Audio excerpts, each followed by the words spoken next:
Assalamualaikum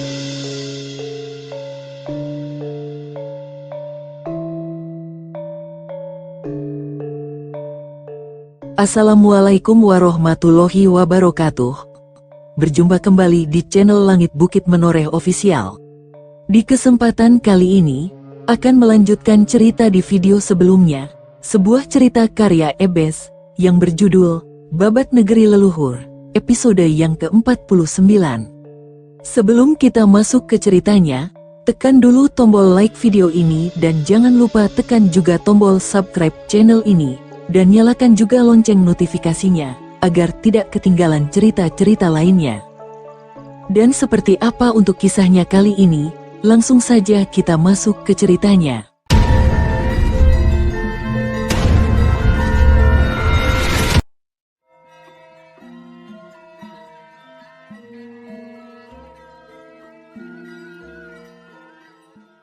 Air bergerak cepat menuju ke arah selatan menuju ke medan pertarungan. Tumenggung Larantapa yang mendengar suara aneh dari hulu kali Aksa memicingkan matanya. Saat jelas apa yang dia amati, dia terkejut bukan main. Air bah bergulung-gulung menerjang ke arah mereka. Celaka, air bah datang, teriak Tumenggung Larantapa pada Tumenggung Gandara. Gandara yang masih mendengar teriakan Tumenggung Larantapa seketika menoleh ke arah hulu kali Aksa. Dan benar saja, air bah bergulung-gulung menerjang apa saja yang dilaluinya. Tumenggung Gandara segera menarik tali kekang kudanya dan berbalik arah kembali ke arah pasukan Jenggala. Sebagian besar pasukan pimpinan Tumenggung Gandara bisa menyelamatkan diri dari air bah, namun seperempatnya harus tewas terseret arus air. Di sisi barat sungai, melihat air bah tiba-tiba datang dan membuat Tumenggung Gandara tak bisa membantu, membuat pasukan Jenggala di bawah pimpinan Tumenggung Wangkas tak bisa berbuat apa-apa. Melarikan diri menyeberang sungai yang sedang banjir jelas sama dengan mencari mati. Maju pun tak bisa berbuat banyak, mereka sudah putus asa. Tumenggung Wangkas yang sedang berhadapan dengan Warigalit tidak menyadari situasinya. Dengan cepat dia terus mengayunkan pedangnya ke arah leher Warigalit. Terang, bunyi nyaring terdengar saat dua senjata beradu. Tangan kiri Tumenggung Wangkas yang dilambari ajian tapak setan mengincar dada Warigalit. Wut Warigalit berkelit ke kiri menghindari sinar hijau kemerahan dari tangan kiri Tumenggung Wangkas. Blar, sinar hijau kemerahan menghajar punggung seorang prajurit Daha yang naas. Prajurit itu langsung tewas dengan punggung kehitaman. Warigalit yang berhasil menghindar, langsung menusukkan tombak anginnya ke arah dada Tumenggung Wangkas.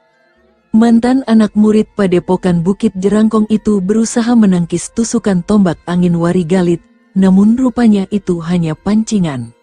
Tangan kiri Warigalit yang sudah berubah warna menjadi merah menyala akibat ajian tapak Dewa Api langsung menghajar dada kanan Tumenggung Wangkas.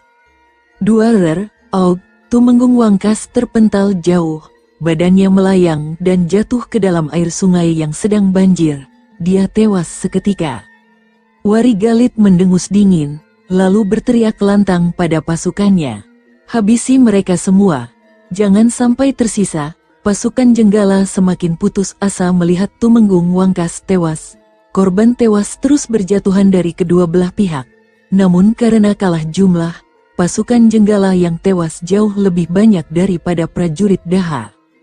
Bekel Kadru dari Tumapel berniat mati bersama dengan para prajurit Daha, langsung melesat cepat ke arah Senopati Narapraja yang sedang bertarung melawan para prajurit Jenggala.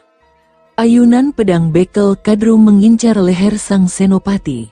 Mendapat serangan tiba-tiba dari belakang, Senopati Narapraja segera menjatuhkan tubuhnya sambil menebas kaki seorang prajurit Jenggala. Ceraas, raungan kesakitan akibat putusnya kaki sang prajurit terdengar menyayat hati. Tubuh sang prajurit limbung dan dengan segenap tenaga, Senopati Narapraja menendang perut sang prajurit. Buk! Tubuh sang prajurit terpental ke arah Bekel Kadru yang menerjang maju. Bekel prajurit Tumapel itu langsung menebas pinggang sang prajurit yang menghalangi gerakannya. Ceraas, pedang tajam sang Bekel langsung memotong tubuh sang prajurit menjadi dua bagian. dia tewas mengenaskan.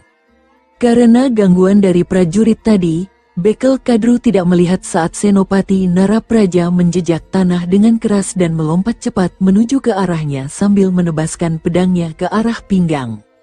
Srit, Bekel Kadru terlambat beberapa saat untuk menghindar dari sabetan pedang Senopati Narapraja.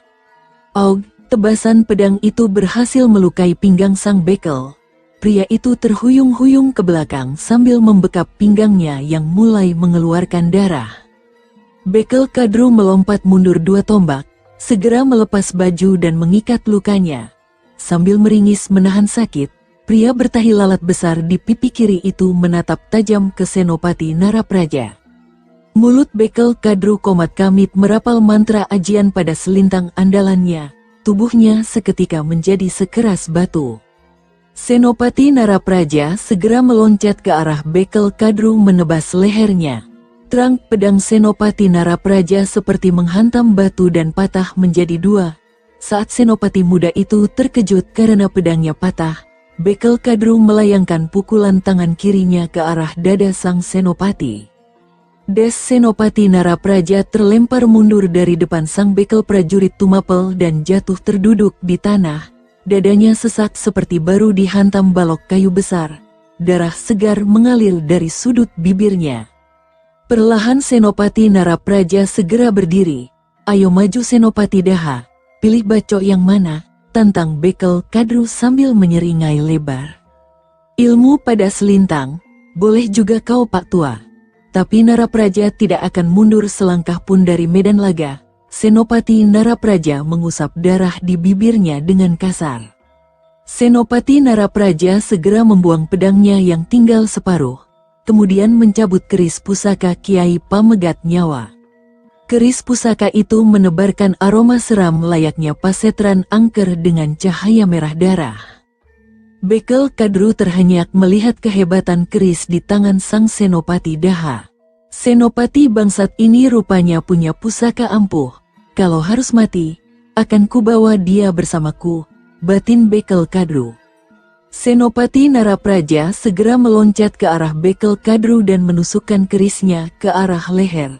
Bekel prajurit Tumapel itu langsung meloncat ke samping dan menebaskan pedangnya ke arah leher Senopati Narapraja. Senopati muda itu segera menarik serangannya dan mundur selangkah lalu berputar cepat sambil menghantamkan tangan kirinya yang dilambari ajian Bledek Sewu andalannya. Bekel prajurit Pakuwon Tumapel itu segera menangkis dengan ajian pada selintang andalannya. Blam, ledakan keras terdengar dari benturan 2 ajian. Bekel Kadru terhuyung mundur 2 langkah ke belakang dan Senopati Narapraja tidak menyia-nyiakan kesempatan itu. Segera keris pusaka Kiai Pamegat Nyawa dia hujamkan ke dada kiri Bekel Kadru. Cerep, Bekel Kadru melotot mundur menahan sakit akibat tusukan keris Senopati Narapraja. Darah segar muncrat dari lukanya. Tak berapa lama kemudian Bekel Kadru tewas bersimbah darah. Di lain pihak, Demung Sila yang sedang berhadapan dengan Tumenggung Gati dari Seloageng bukan lawan yang berat untuk sang jagoan Kadipaten Seloageng. Beberapa luka sayatan pedang sang Tumenggung Seloageng sudah mewarnai tubuh lelaki bertubuh gempal itu. Dengan nafas ngos-ngosan, Demung Sila menatap tajam ke arah Tumenggung Seloageng itu. "Apa masih pengen lanjut?" ejek Tumenggung Gati sambil memutar pedangnya di samping tubuhnya. "Keparat, sombong sekali kau anjing tua. Demung Sila masih belum kalah," teriak sang Demung. Usai berkata demikian, segera tangan Demung Sila menangkup di depan dada. Sinar biru gelap segera melingkupi seluruh tangan Demung Sila. Dengan ajian tapak peri biru dia akan habis-habisan melawan Tumenggung Gati. "Mampus kau anjing tua, ciat." Sinar biru pekat itu segera meluncur ke arah Tumenggung Gati saat Bekel Kadru menghantamkan tapaknya. Siut, blar, serangan itu dengan cepat dihindari Tumenggung Gati dengan bersalto di udara. Serangan itu langsung menghajar seorang prajurit Jenggala yang ketiban sial. Dia tewas seketika. Mendapati bahwa serangannya gagal, Demung Sila dengan cepat mengayunkan tapak tangan kanan dan kirinya ke arah Tumenggung Gati. Siut, blar-blar, Tumenggung Gati dengan cepat terus menghindar. Pria sepuh itu lalu melesat dan mengayunkan pedangnya ke arah leher Demung Sila. Jagoan pamotan itu menjatuhkan diri ke tanah untuk menghindar dari sabetan pedang. Namun Tumenggung Gati segera mencabut kerisnya dengan tangan kiri dan segera menusuk perut Demung Sila. Crep, arg, raungan keras dari mulut Demung Sila terdengar saat keris mencoblos perutnya. Tumenggung Gati melompat mundur 1 tombak ke belakang. Demung Sila tewas dengan usus terburai. Pasukan Daha terus membantai lawannya dengan cepat. Korban tewas dari pasukan Jenggala terus bertambah banyak. Sementara di seberang sungai, Senopati Socawarma hanya bisa pasrah melihat pasukannya dibantai pasukan Daha. Di sisi lain pertempuran, banjir air bah membuat puluhan kapal pasukan Jenggala di bawah pimpinan Demung Kembar, Kerpa dan Kerpi hancur dan tenggelam. Sebagian rusak dan tidak bisa digunakan untuk maju. Ratusan anak panah api terus menghujani perahu mereka. Saat air sungai kembali tenang, ratusan sampan kecil dan sebuah perahu besar mulai bergerak menuju pasukan Jenggala. Mereka adalah pasukan Daha yang berasal dari Karang Anom yang dipimpin oleh Tumenggung Juru. Saat berhasil mendekati perahu pasukan Jenggala, pasukan dari Karang Anom langsung menyerang. Pertarungan di atas kapal segera terjadi. Perahu besar yang ditumpangi Tumenggung Juru langsung mendekat ke arah perahu paling besar yang ditumpangi Demung Kembar, Kerpa dan Kerpi. "Besar sekali nyalimu, Tumenggung tua. Sudah bosan hidup kau rupanya," ujar Kerpa bengis. "Aku hanya abdi Daha. Tugasku membantai perusuh seperti kalian yang mencoba mengganggu kedamaian di wilayah Panjalu." Tumenggung Juru menatap tajam ke arah Demung Kerpa. "Bangsat, ku bunuh kau kakek tua." Usai berkata demikian, Demung Kerpa segera melesat cepat sambil mengayunkan pedangnya ke arah Tumenggung Juru. Tumenggung sepuh dari Karang Anom itu segera menangkis sabetan pedang dengan pedang pendeknya. Terang, percikan bunga api tercipta dari benturan dua senjata itu. Tumenggung Juru langsung melayangkan tendangan keras ke arah perut Demung Kerpa. Pimpinan pasukan Jenggala itu melompat mundur menghindari tendangan lalu menjejak tiang kapal itu dengan keras dan berputar cepat menuju ke arah Tumenggung Juru. Sabetan pedangnya mengincar leher sang pemimpin pasukan dari Karang Anom. Dengan gesit, Tumenggung Juru langsung melompat ke atas sambil menyabetkan pedang pendeknya ke arah bahu kiri Demung Kerpa. Srit, Demung Kerpa segera menjatuhkan tubuhnya ke lantai kapal, kemudian menendang peti kayu dengan keras. Peti hancur berantakan dan dengan cepat serpihan peti itu yang masih melayang ditepuk oleh Demung Kerpa segera. Srit-srit, serpihan peti melayang cepat ke arah Tumenggung Juru. Namun pemimpin pasukan Karang Anom itu dengan cepat memutar pedang pendeknya. Trak-trak, serpihan peti langsung hancur. Namun Demung Kerpa rupanya memanfaatkan peluang ini. Dengan cepat, Demung Kerpa segera melesat sambil mengayunkan pedangnya mengincar dada sang Tumenggung. Namun Tumenggung Juru bukan petarung kemarin sore yang kurang pengalaman. Segera dia melompat tinggi ke udara, dan dengan cepat dia menghajar punggung Demung Kerpa dengan pukulan tangan kirinya yang sudah dilambari ilmu tenaga dalam. Des-aug, jeritan keras terdengar. Demung Kerpa menyusruk ke lantai kapal dan muntah darah. Demung Kerpi yang melihat kakaknya terluka langsung melesat cepat dan membokong Tumenggung Juru yang baru saja menjejak lantai kapal.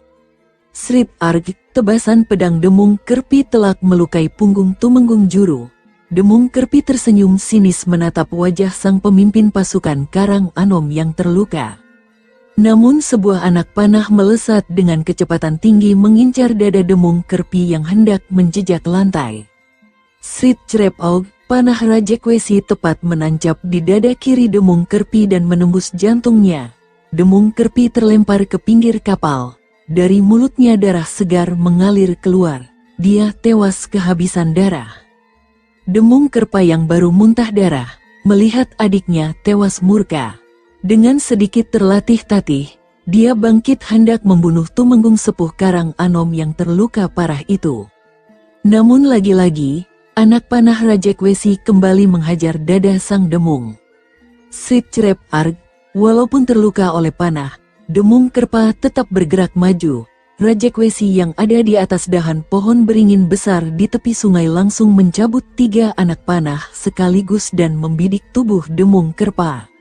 Sring sring sring, cerep cerep cerep, arg. Tubuh Demung Kerpa terpelanting ke belakang dengan 4 panah menancap di tubuhnya. Dia tewas, dengan mata melotot menahan sakit. Pasukan Daha yang dipimpin oleh Bekel Sampen, langsung melompat ke atas kapal besar. Melihat pemimpin mereka bersimbah darah, dengan cepat mereka berusaha menolongnya. Keadaan Tumenggung Juru mengkhawatirkan. Sementara itu, Panji Watugunung dan kedua selirnya menoleh ke arah Tumenggung Bayu Chandra dan Ratna Pitaloka yang baru datang. Gumbrek yang baru datang dengan 50 prajurit Pakuwon Bedander langsung mendekat ke arah Panji Watugunung. Kenapa kita tidak sikat saja mereka semua, Gusti? Bukankah lebih cepat lebih baik? Gumbrek menatap ke arah pertarungan Warigalit di tepi Kali Aksa. Perang itu perlu rencana, Brek, tidak bisa main serang seenaknya. Semua hal itu perlu perencanaan, agar hasilnya sesuai harapan, ujar Panji Watugunung segera sambil menatap ke seberang sungai. Oh begitu, saya juga punya rencana besar, Gusti Pangeran, ujar Gumbrek kumat sombongnya. Apa, Brek? Panji Watugunung segera menoleh ke arah Gumbrek. Dengan penuh percaya diri, Gumbrek langsung berkata, nanti, saya makan banyak dan tidur sepuasnya. Dengan sedikit kesal, Panji Watugunung segera menjitak kepala Gumbrek. Tak, aduh biung, sakit Gusti Pangeran. Gumbrek meringis menahan sakit sambil mengelus kepalanya langsung benjol sebesar telur burung puyuh. Makanya kalau waktunya serius, jangan bercanda. Panji Watugunung melotot matanya ke arah Gumbrek. Bekel prajurit perbekalan itu langsung menunduk takut akan kena marah dari pemimpin pasukan Daha itu. Weleng, Gubarja dan Widarba tertawa kecil melihat tingkah Gumbrek. Di seberang Kali Aksa, Senopati Socawarma hanya tertegun sejenak melihat anak buahnya tewas berjatuhan di tangan prajurit Daha tanpa dia bisa membantu. Prajurit Daha ini benar-benar beruntung. Alam sepertinya membantu mereka, ujar sang Senopati Jenggala itu. Dia benar-benar mengira bahwa jagat Dewa Batara membantu pasukan Panji Watugunung. Bukan hanya dia, tapi seluruh pasukannya juga berpikir seperti itu.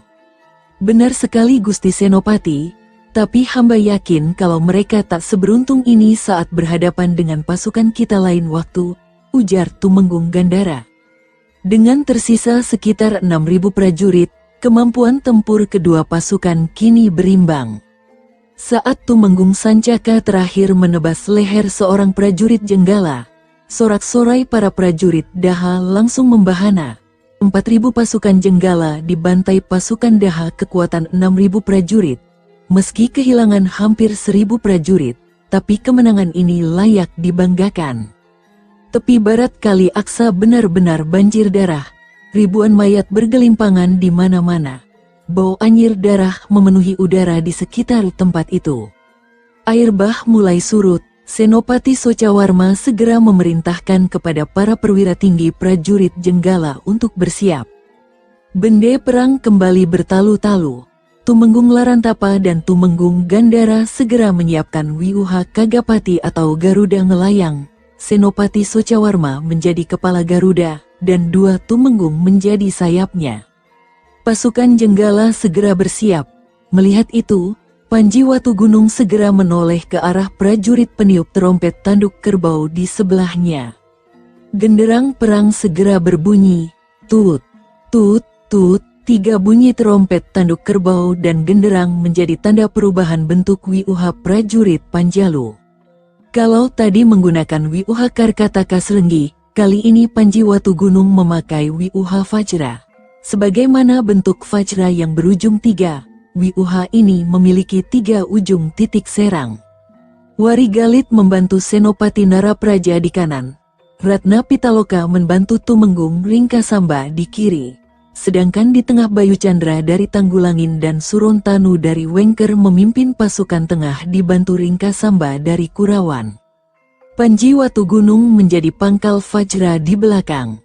Saat air kali Aksa tinggal setengah dengkul kuda, pasukan Jenggala yang bernafsu membalas dendam karena kematian Tumenggung Wangkas, langsung menerjang maju.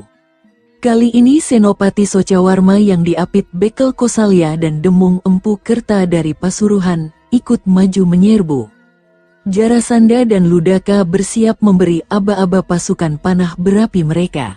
Saat pasukan Jenggala mencapai bibir sungai, Jarasandha mengayunkan tangannya sebagai perintah pasukan pemanah untuk menembak.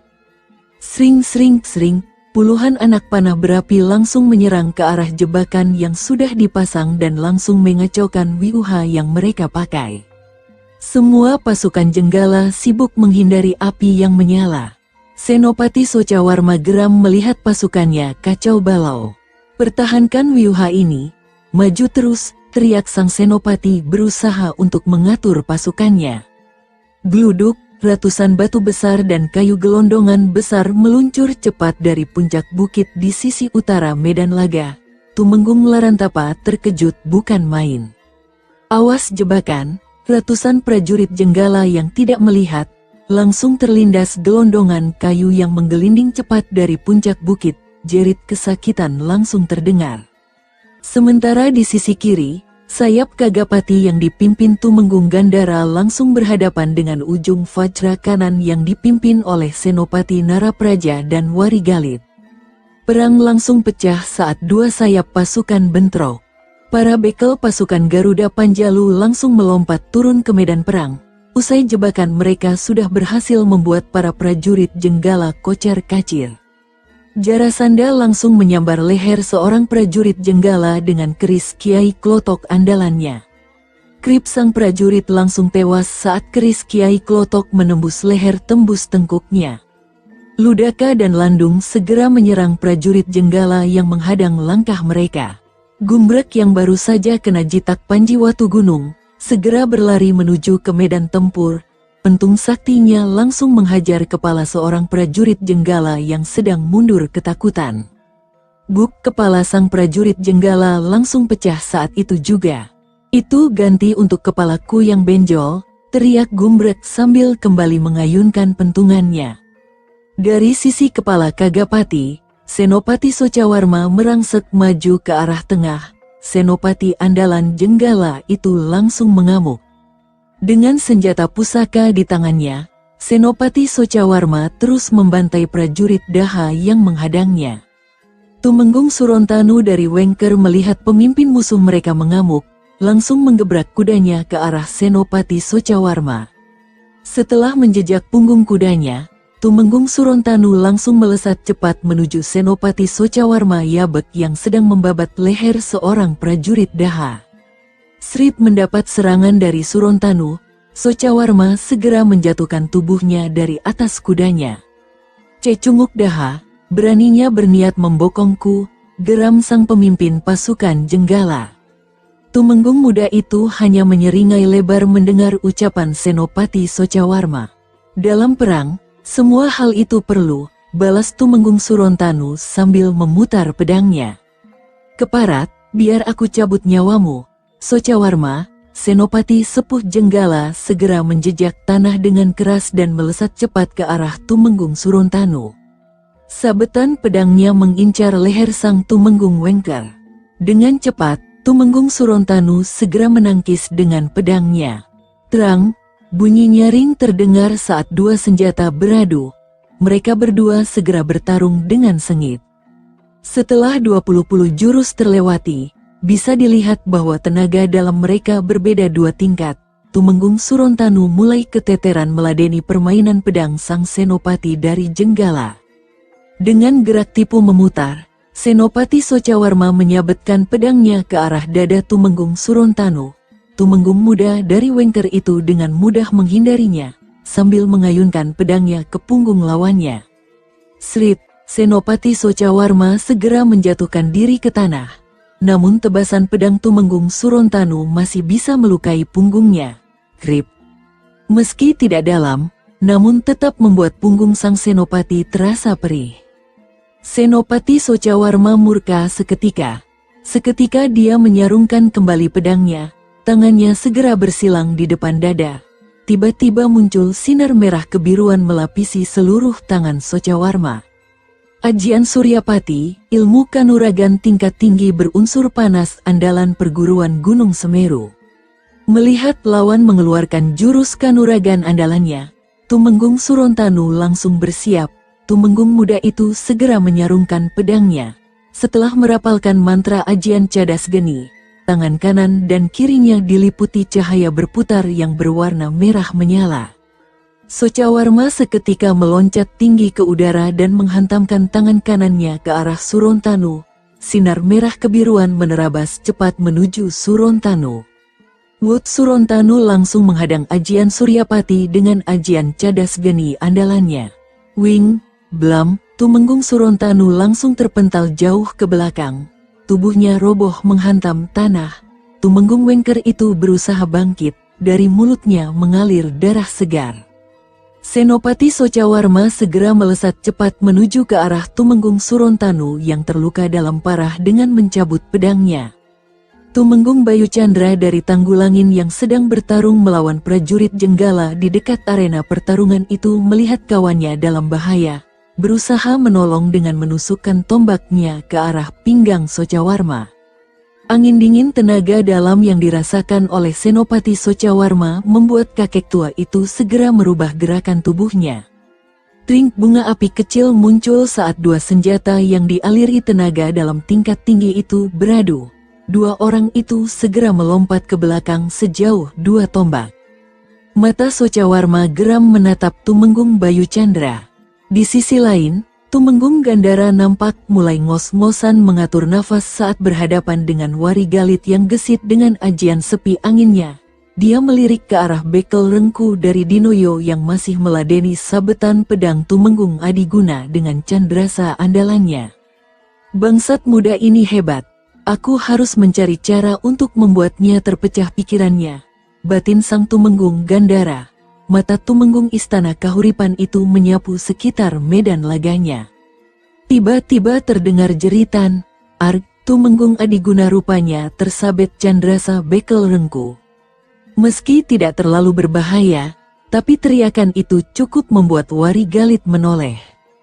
Merasa mendapat kesempatan, Tumenggung Gandara langsung melesat cepat menuju Wari Galit yang lengah. Jari tangan yang memakai ilmu silat cakar Raja Walinya mengincar dada Wari Galit.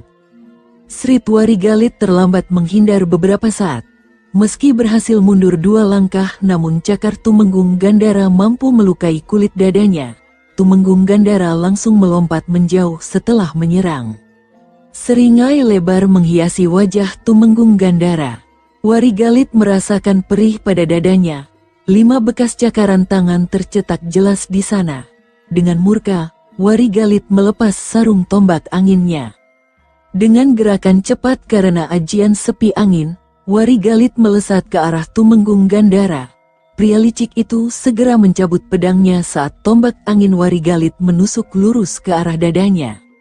Terang dengan penuh nafsu, Wari Galit langsung menunduk kemudian berputar cepat sambil melayangkan pukulan tangan kirinya ke arah pinggang Gandara. Tumenggung Jenggala itu gelagapan dan berusaha menahan dengan cakar tangannya. Wari Galit menarik tangan kirinya dan dengan cepat melayangkan tendangan keras ke arah perut Tumenggung Gandara dengan dengkul kanannya. Des Tumenggung Gandara menjerit keras. Tubuhnya terdorong mundur beberapa langkah. Dia muntah darah segar. Wari Galit tidak menyia-nyiakan kesempatan. Kakak seperguruan Panji Watu Gunung itu segera melompat tinggi ke udara dan melayang turun sambil menusukkan tombak anginnya ke arah dada Tumenggung Gandara. Krip tombak angin menusuk dada tembus punggung Tumenggung Gandara. Pria itu melotot sesaat sebelum terkulai tak bernyawa. Dengan cepat Wari Galit menendang mayat Tumenggung Gandara untuk mencabut tombaknya dari dada sang Tumenggung. Wari Galit segera menerjang maju ke arah prajurit Jenggala. Senopati Socawarma langsung menghantamkan tangannya dengan ajian Suryapati andalannya. Tumenggung Bayu Chandra harus berguling ke tanah untuk menghindari serangan ajian itu. Blam-blam, ledakan keras terdengar lagi dari pertarungan mereka. Panji Watu Gunung yang dari tadi mengamati situasi, Melihat Tumenggung Bayu Chandra terdesak oleh Senopati Socawarma langsung melompat ke arah serangan sinar merah kebiruan yang menuju Tumenggung Bayu Chandra dan menghadang dengan ajian tapak dewa apinya. Duer, ledakan dahsyat tercipta akibat benturan tenaga dalam tingkat tinggi. Senopati Socawarma langsung terperangah saat dia terdorong mundur beberapa langkah. Dadanya sedikit sesak. "Bangsat, rupanya kau berisi juga anjing daha," teriak Senopati Socawarma. "Aku sudah memberi kesempatan kepadamu, Senopati tua, tapi kau terlalu serakah dan sombong. Majulah, akan kuladeni kau mengadu ilmu," ucap Panji Watugunung sambil menatap dingin pada Senopati Socawarma. Senopati andalan Jenggala itu langsung mencabut pedangnya. Kemudian dia melesat cepat menuju ke arah Panji Watugunung sambil berteriak keras. "Keparat, ku antar nyawamu ke neraka." Panji Watugunung segera merapal mantra ajian sepi anginnya. Saat sabetan pedang pusaka dari Senopati Socawarma hampir mengenai lehernya, dengan cepat dia mundur selangkah. Sabetan pedang hanya 2 ruas jari di depan leher.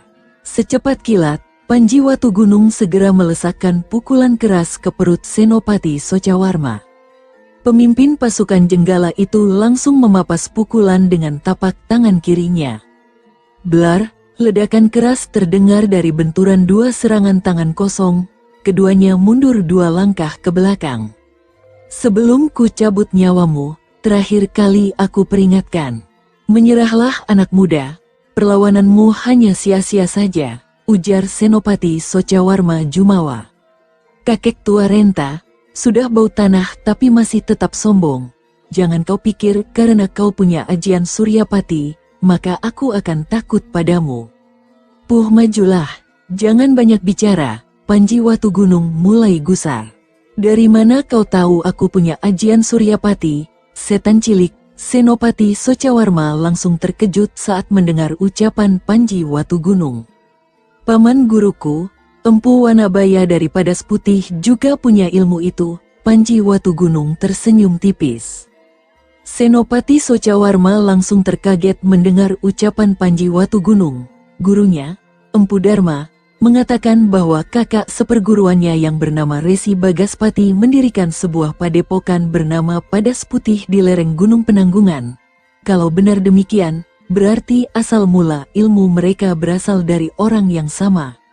Ajian tapak dewa api merupakan penyempurnaan dari ajian Suryapati. Ajian Suryapati merupakan ilmu yang diciptakan Maharesi Suryapati dari Poh Pitu, guru dari Resi Bagaspati dan Empu Dharma. Maka saat berbenturan tadi, ajian Suryapati kalah dari ajian tapak dewa api, yang merupakan tahap lanjutan dari ajian Suryapati. Senopati Socawarma mengutuk dalam hati. Sekar Mayang langsung menerjang maju ke arah pasukan Jenggala. Selendang esnya langsung mencabut nyawa seseorang prajurit Jenggala yang sial. Dewi Srimpi pun tak kalah. Selir termuda Panji Watugunung langsung melesat cepat menuju medan perang. Jarum beracunnya langsung dilemparkan begitu dia maju. 3 prajurit Jenggala langsung tewas keracunan. Di sisi lain, Ratna Pitaloka yang mengamuk di sayap kanan Kagapati benar-benar membuat prajurit Jenggala tak berdaya. Sekali gebrak pasti akan ada nyawa prajurit daha yang melayang. Melihat seorang wanita cantik bertarung dengan gagah berani, Demung Sadana dari Singhapura melesat cepat menghadang. "Wanita cantik, hentikan sepak terjangmu," teriak sang demung muda itu segera. Ceresh, kepala seorang prajurit Jenggala menggelinding ke tanah. Ratna Pitaloka segera menoleh ke arah suara. Si pemilik suara, Demung Sadana, tersenyum mesum. "Siapa kau? Apa urusannya denganmu?" Ratna Pitaloka menatap tajam ke arah Demung Sadana.